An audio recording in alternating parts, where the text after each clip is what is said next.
We'd like to thank our sponsors, Ocean Stone Architectural Lighting. Fully customizable track lighting systems for your home, all controlled by an app on your phone. From individual lights to full color spectrum of lights, it's easy to use. You can set timers for special events or seasonal lighting, and what I find really cool are the preset patterns and animation. To get a free quote for your home, go to oceanstonelighting.com. Welcome to the Quick Tap Rugby Outlier Podcast. I'm Nate Augspurger. I'm CJ. I'm Chef Rock.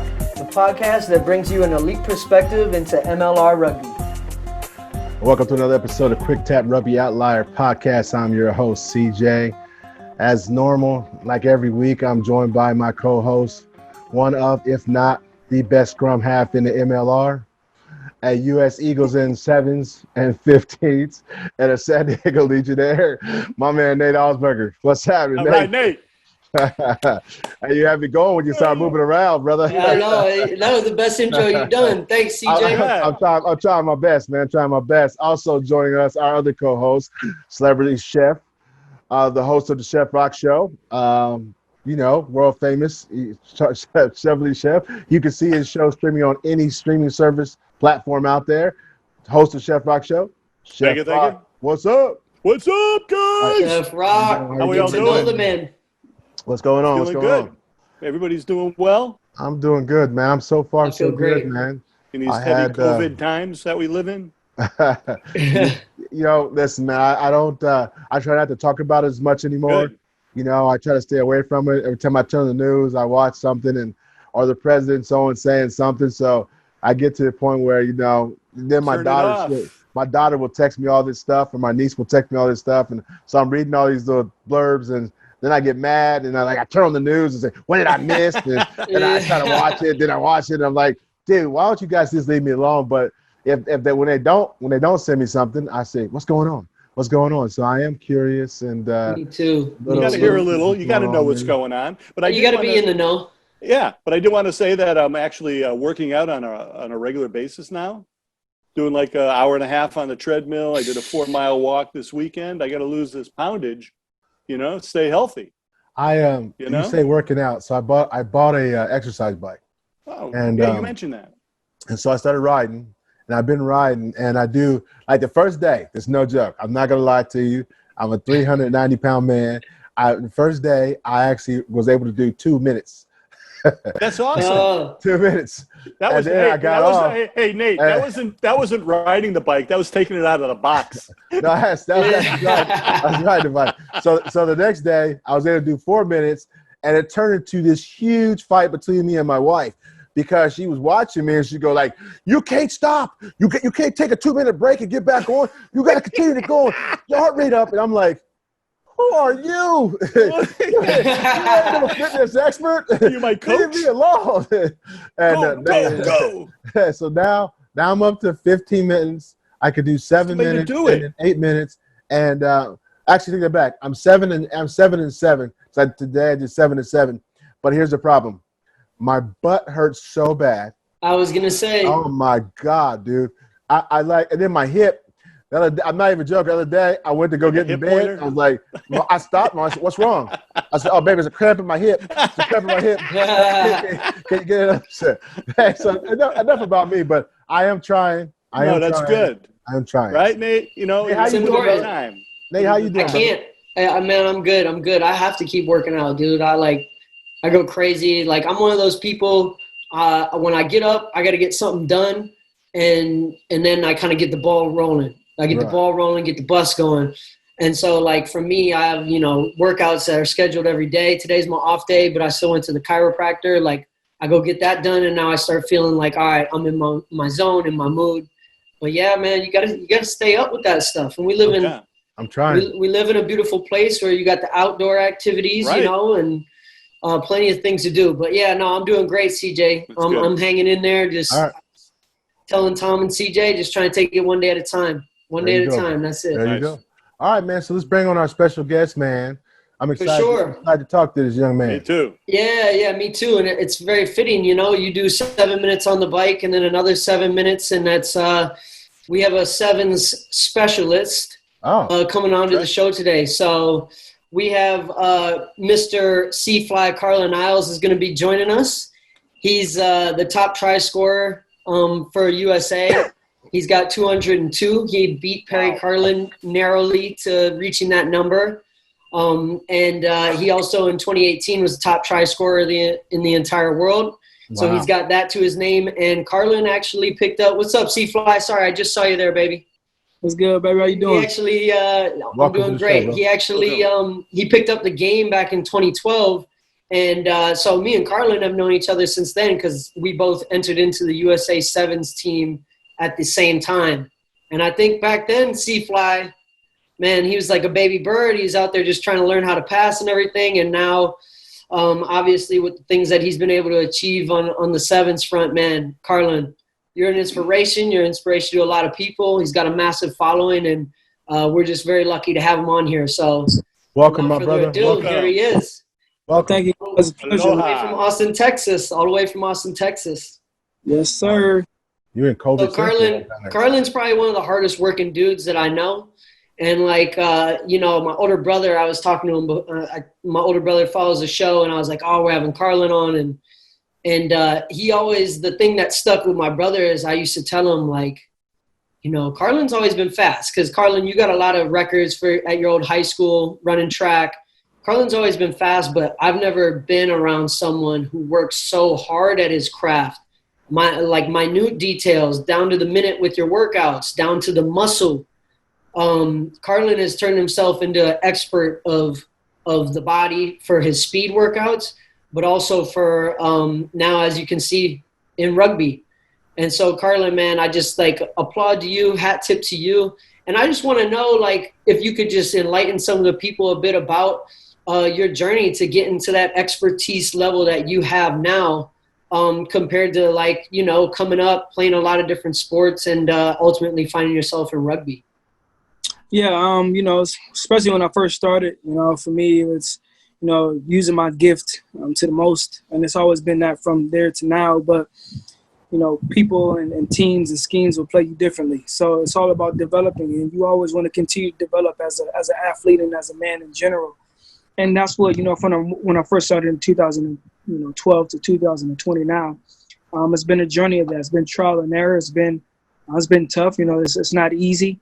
And you have to do things when it's not easy. You know, you can always, people like to stay in their comfort zone, but I like to push myself to get out of that, to see what I'm really made of. And a lot of the battle is the mind in here, because if you win that, then, you know, everything else will come. It'll be easy. So for me, it's about just understanding, okay, how, you know, what my strengths, what my weaknesses are, and then trying to own it. And my dedication is, for me, I'm all about the process. I'm not a solely a goal-oriented person. I'm all about the process, because for me, the process will show you who you are and what you're made of.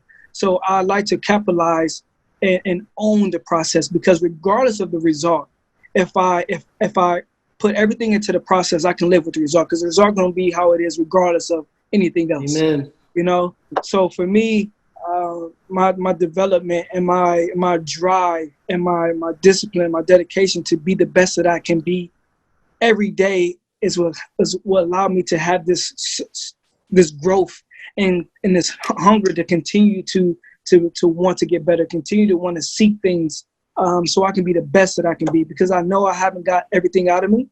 So I'm seeking to get everything out of me. So that's a big thing for me.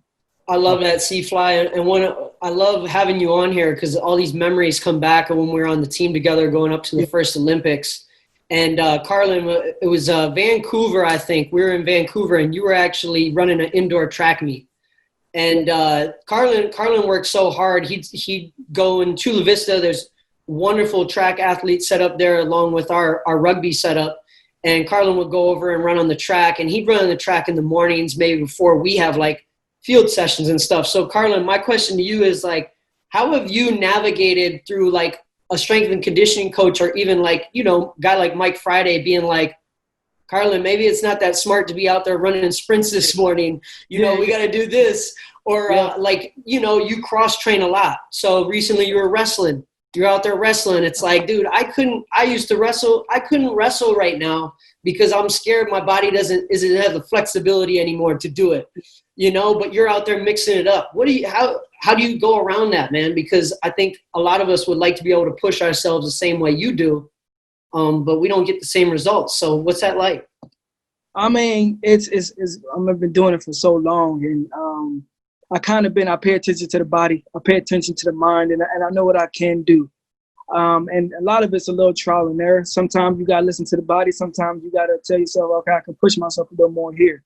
So for me, it's understanding the objective, always understanding the objective of, what you're trying to do. And then, I've done, especially when it came to Brownie, he pushed me so much to the extent as far as my body and mentally that there was nothing I could do. And I thought, okay, I'm doing too much. But he showed me that, you thought you were doing too much, but you could do a lot more. So for me, I know where my level is at, my red line level is at. So my threshold of, okay, you know what, you're doing too much. Okay, how's my body responding? How am I feeling?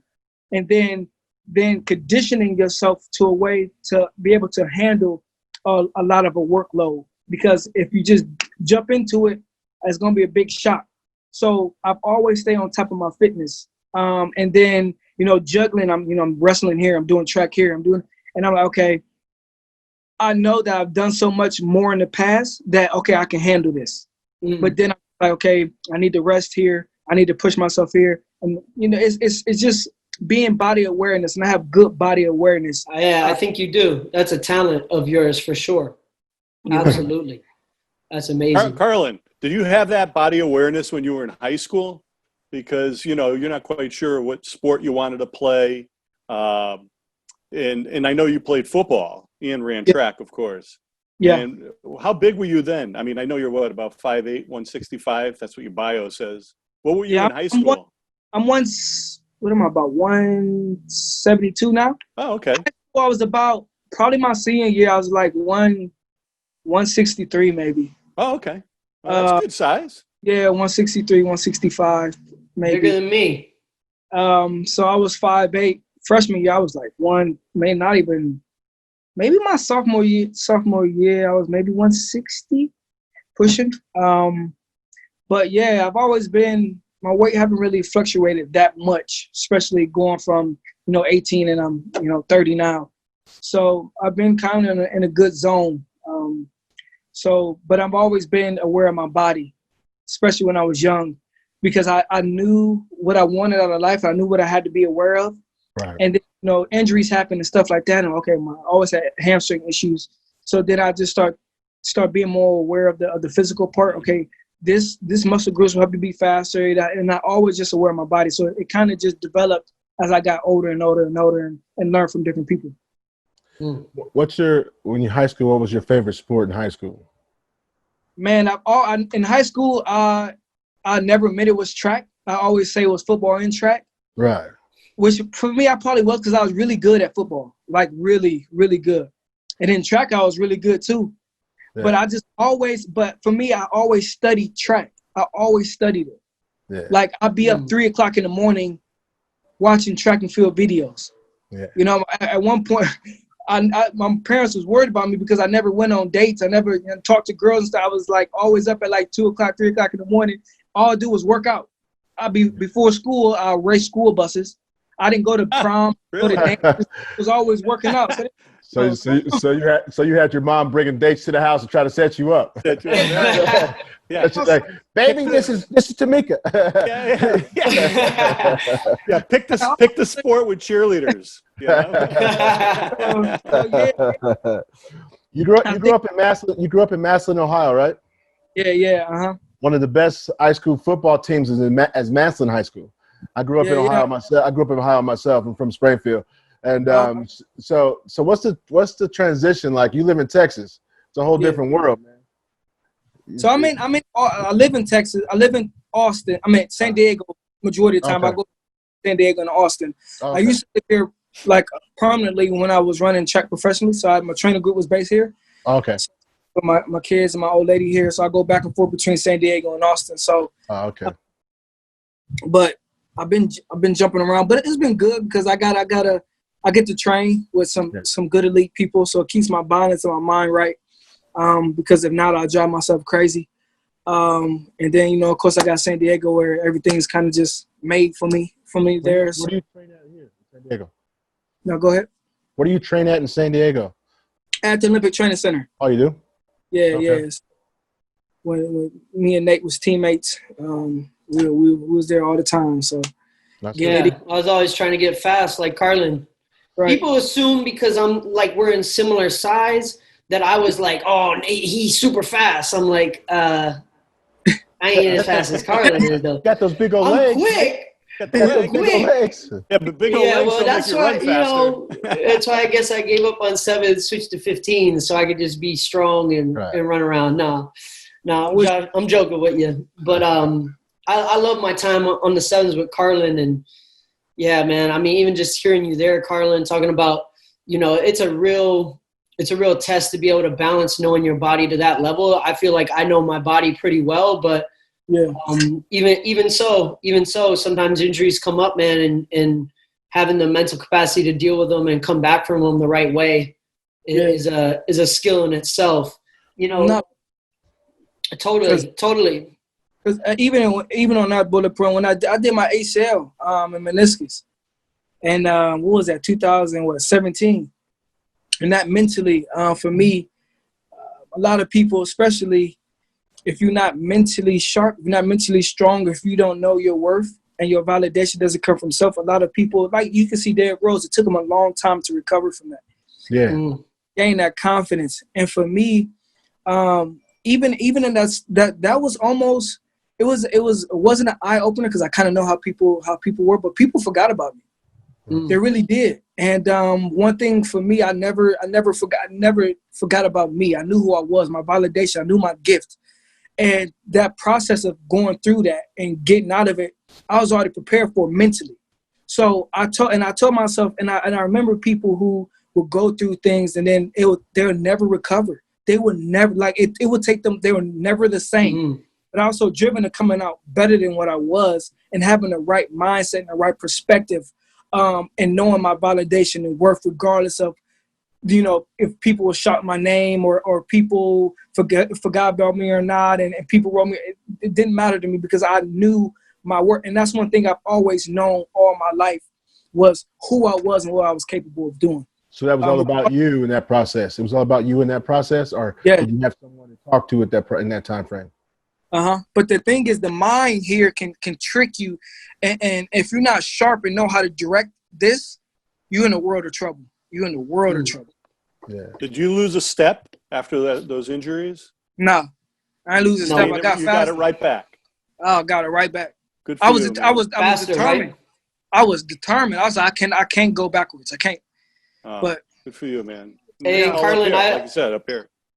And I won't speak for you, but for me, in able to have that mindset, my identity. I've said it before, is in God, is in Christ. So correct. Amen. And I know that you're a follower as well, and you're a believer. So I can only imagine how much that supported your testimony. And as far as people like following you, you have a great following, Carlin. How many of your followers do you think are through Rugby? Like, you got Red Bull, you got Nike, you're doing the Fabletics thing. You're a viral video. You've been in multiple. I think you're recently in somebody's video running. In Hong Kong, doing the running in Hong Kong. How much of your following is Rugby, and how many of them aren't? But like, what are you doing to try and bring them into Rugby, into our Rugby community? A big chunk is Rugby and a lot are not. And for me, I think, you get people and they see my videos and then they start clicking on Rugby and then they want to get into Rugby or find it. Oh, what is this? And then, when they see, my gift and what I do on the pitch, man, they're amazed and wowed by it. And they're like, oh, dang, I want to try this, or I want to learn more about it. And I didn't know about Rugby until I saw you, I saw a video and things like that. So, I get a mix of both. And it's great because you see people, especially in the U.S., who, Rugby is not a big thing, and it's grown a lot since I first started till now. and to see people, more aware of it. And then even in the MLRs, I mean, a lot more people are playing that, the 15s aside. And it's, brought in the States and, just in general, and people, it's a way for people, when they see rugby and they say, man, it's a place that everybody can belong, either it's 7s or 15s.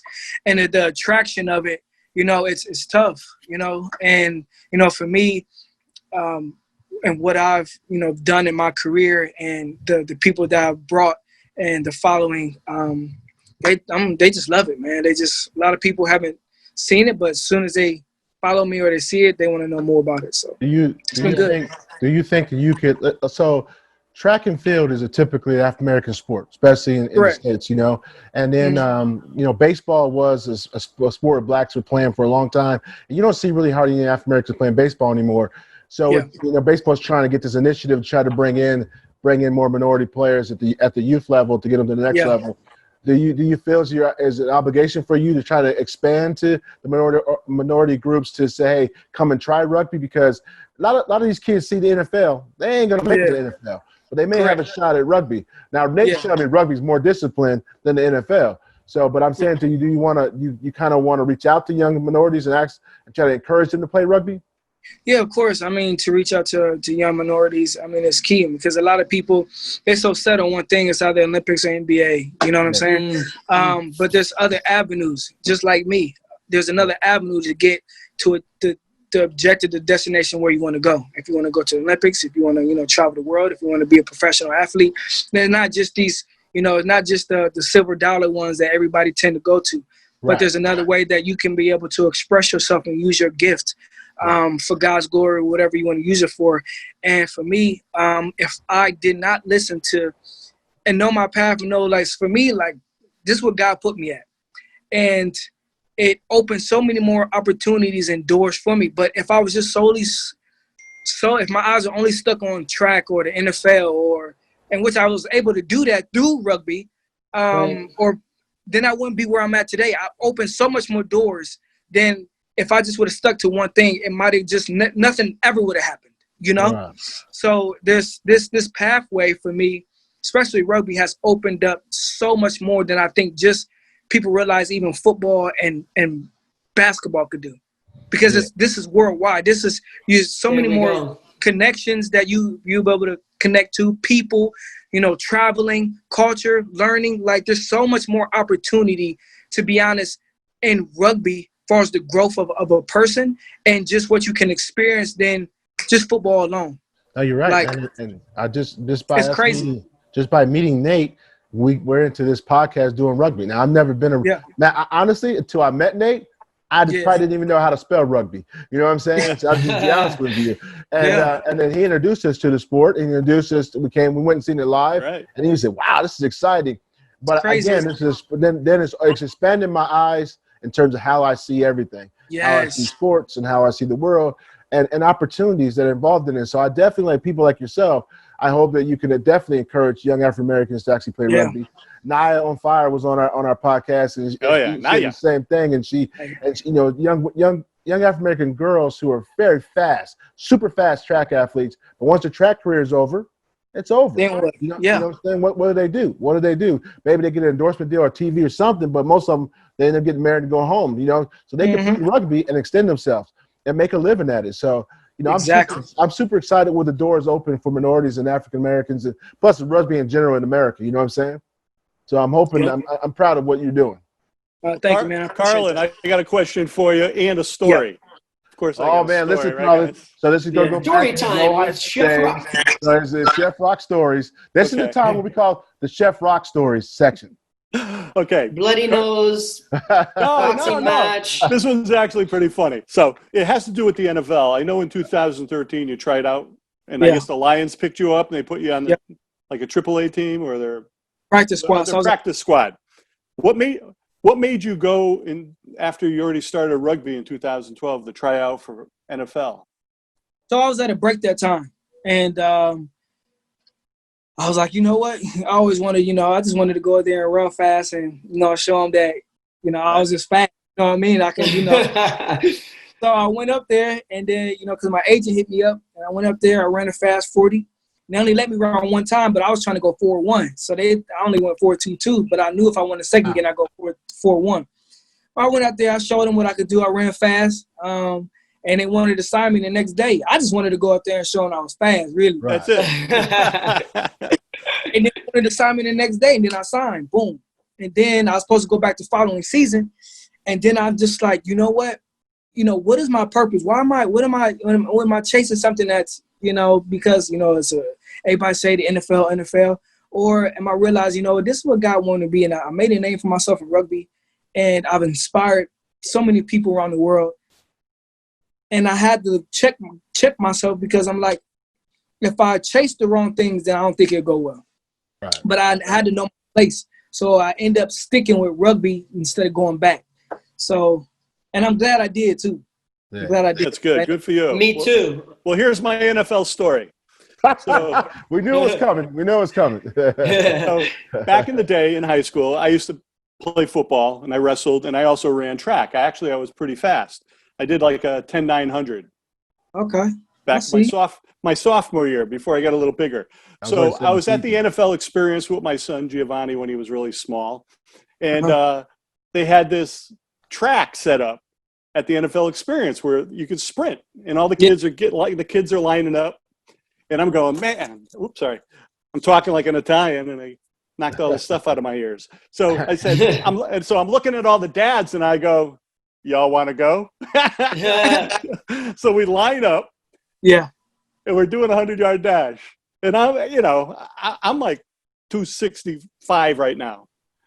Back then it was probably about it was here in San Diego. So we all line up. We're all staring down the line at each other, Yeah.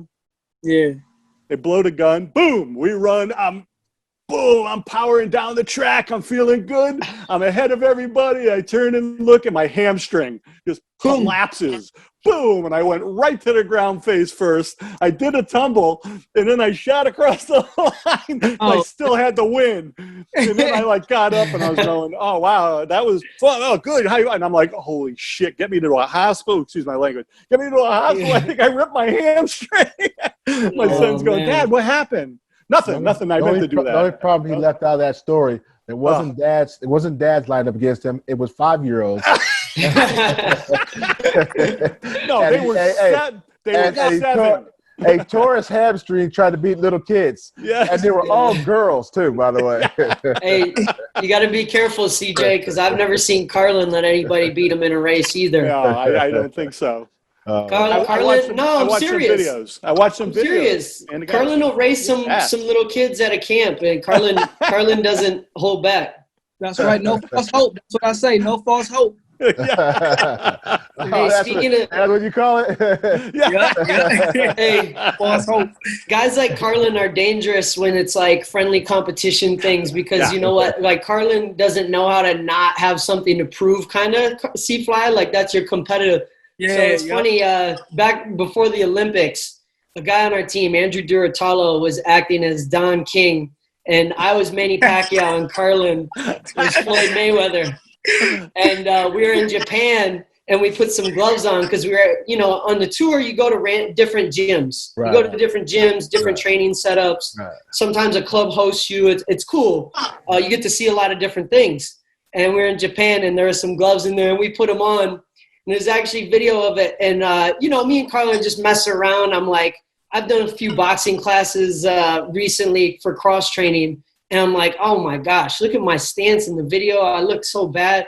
And Carlin freaking tagged me because I was coming forward. And he tagged me once, and then you see in the video, Danny Barrett just runs in because he knows me, and he knows how these things go. Yeah. He knows, like, okay, Nate got hit. Now things are going to get serious. Yeah. But, like, I remember going in there, like, man, I didn't think Carlin was going to try and pop me. And he popped me.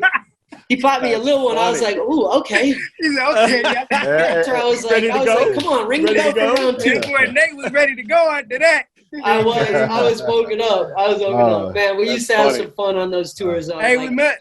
Nate and I got into this one time. This was when we did a Yaka, and I always admired Nate because he was a tough sucker, man, and he worked so hard. And this one thing, I forgot we were doing. We had to do like 20-something 60s. We're doing all these bear crawls, and I remember Nate and I was partners. And I'm over here. It was so hard. This is the dark place we was going to. And then Nate just kept on going. He just kept going. So you know me, I'm competitive, and we're pushing each other. I'm over here crying. I'm crying like I'm crying doing this because I'm like, I never pushed my body to this limit. And I just remember Nate, dog. You always had this that edge, dog, which I always admired because it was how I am. But I would just remember that, man. That was a good moment for me, bro. I appreciate it. Me and Carlin were partners a lot during Yaka sessions, these like hardcore fitness sessions. Continuous, on a clock, up downs, tackle bags, all this stuff. Wow. So it's intense stuff. You really do push yourself. And that's who he was referring to earlier as Chris Brown was the strength and conditioning coach and the assistant coach for us at that time. And that's when, I think it was during that time, I feel like we were the first group of guys to really get exposed to that kind of level of fitness. Correct. Which allowed us to compete as top 6 in the world. And then obviously top 1, top 2 in recent seasons, So a lot of credit, but man, yeah, me and Carlin were some dogs, dude. We got videos of us being partners, throwing each other around all the time. Sometimes we get to partner up and like go against another pair of 2. And, Carlin's just, dude, yeah, you're my dog for that. Cut from the same cloth in that respect, definitely. Definitely. We had some fun. Well, let's see. I'll tell you some cooking stories, eating stories about me and Chef Rock. So, no, I'm just joking. I'm just joking. Something I should know. We look like we don't miss any meals. I know. That's what I'm saying. We can't talk about anything like sports. We about to talk about food or something, That's why we're the guys in the booth. Hey, Carlin, you got any plans or definitive plans for after 2021 Tokyo? I know obviously you're all in on that. You're going to be doing your thing, training, doing whatever you can for the team. You guys obviously have a great chance at going to the Olympics and getting the gold. What's next? Do you have any idea? MLR? I was thinking about MLR. I was going to play, if it wasn't, I was going to play for the LA team. This upcoming. Oh, no. Oh. Yeah, things got postponed. The Olympics got postponed. So, maybe I'll probably do some MLR, maybe San Diego or even, the LA. I don't know. That's right. San Diego better be in there. Yeah, hey, they got – wow, boy.